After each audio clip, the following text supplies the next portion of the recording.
Right, before we get him out of there, let's see how he works his magic. This is Gok Wan in action. Lucy's on her way to looking good naked, but first, I want her to start looking good with her clothes on. I'm going to nip and tuck you and show you exactly how much extra weight you've been carrying around by what you wear. Those baggy outfits are just making her look bigger, but there's no need to go under the knife. Instead, she's going under my scissors. Getting the shape you want is all about the cuts. This is the kind of shape that you need to be wearing. Can you see that? Who's tiny?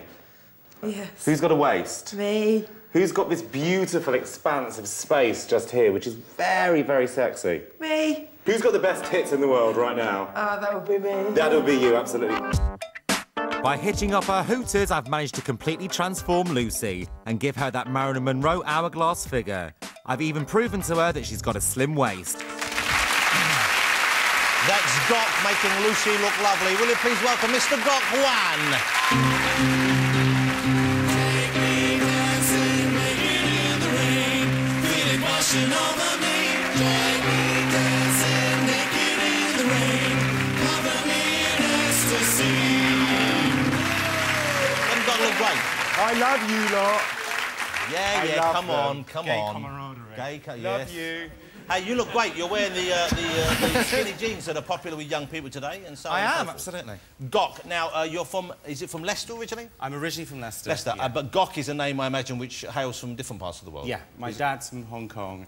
I'm really nervous, sorry. Just relax. Gok. No. Relax. Oh, I'm not... Imagine you're like a fat bird and I'm you, calming you down. You know what I'm saying? Like the way you calm them down. Fine. OK, cool. OK. So you're born in Leicester, but your father is from Hong Kong? Dad's from Hong Kong, mum's English. OK. So, and that's a Chinese name, I guess, is it? Is it a Cantonese name? Gok is completely made up, actually. Oh, really? My real name is Cohen. Cohen. But in Leicester, the dialect, phonetically, they could never get the Cohen. So they used to call me Gokin, which then turned into Gherkin. Right. And so then I changed it, because I thought to myself, do you know what, not going to work. And did you get teased at school by being called Gok? I got called everything. Normally Big Puff Homo. Right. But Gok did kind of happen after So that. at school, so what age was it clear that you were camp or you were going to be a gay fellow? What? I was about 6 years old, and I had a crush on Mr. Leasley. And he used to put his thumbs in his pockets like this. And it wasn't sexual. I used to sit there and think, oh, God, you're so cool. And I suddenly realised when I was 15 it wasn't. It was sexual. So you got teased at school for being... Yeah, I mean, a little bit, you know. I mean, more than anything, we were brought up in a council estate in the Midlands in the 80s, and it was, you know, it was quite a tough place. Yeah. And, you know, I was overweight, and I was, you know, half Chinese and quite camp. You know, I kind of ticked all the boxes for people to, you know, kind of make fun of. I would have thought it was a bully's field day when you... Yeah, kind of. But you know what? You know, I've always been quite a big character anyway, and so I used to hold my own. And so you could deal with it. How did you deal with it? You know, I used to use humour. I used to try and use humour. You know, like anyone does, really. You know, you kind of bat the attention away, make fun of yourself as much as you can. But also, I'm very proud of who I am as well. So hold it. You said you were large. And now there's nothing of you. You're as trim. You're like a runner bean. How big were you when you were young? At my biggest, I was 21 stone. Wow. And how whole lot of chow mein. That's a lot.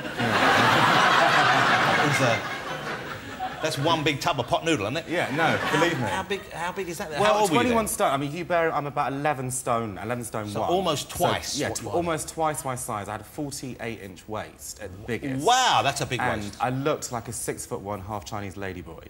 I mean, I'm not joking. I looked like a dyke. I was big, and I had breasts, and I grew my hair long for some stupid reason. But I mean, I was big. But you know, the thing is, that, you know, I was big, and it's a bit crazy to me because this story leaked out into the press because I did an interview and kind of mentioned it, and then suddenly from nowhere it went into the interview, and then everyone wanted to know about it. How big you were, yeah. And you know, and it is, you know, it's a remarkable story. Someone loses 10 stone. It's a big thing. So how old were you when you were this big, and how did you lose that weight? I was hefty until I was about 21. So, and when did you start getting big?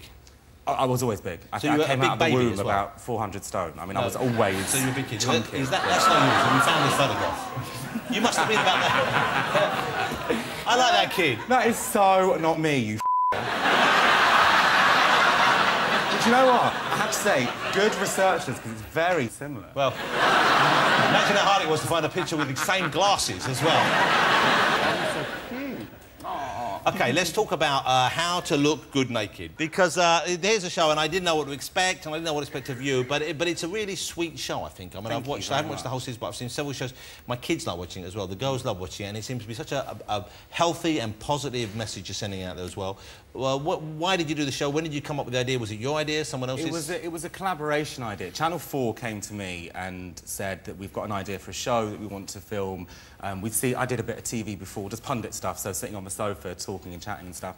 And anyway, went through a series of different exercises to try and come up with a you know, how can we do a show about fashion, including the word naked, using you? What do you do? So what, because you knew naked would be a good selling point? Well, you know, absolutely. I mean, I think that was what was an idea at the very beginning, but also we wanted to strip down what styling is, because what's happened previously is people think that stylists are bitches.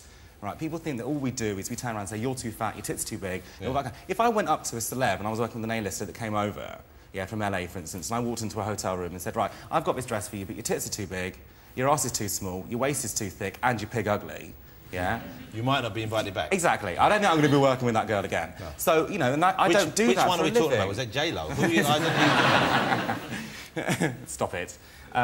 But, you know, so we wanted to come with an idea that, you know, that's what I do. I mean, I as a stylist, has to go in and work with what's there and say, this already. is your body, exactly. You've got bigger hips, but this will exactly. really flatter you and make you look good. So you you already had that already. skill. Absolutely. Right. So, you know, which is where, you know, I'm good at that. I can do that. That's my job to do.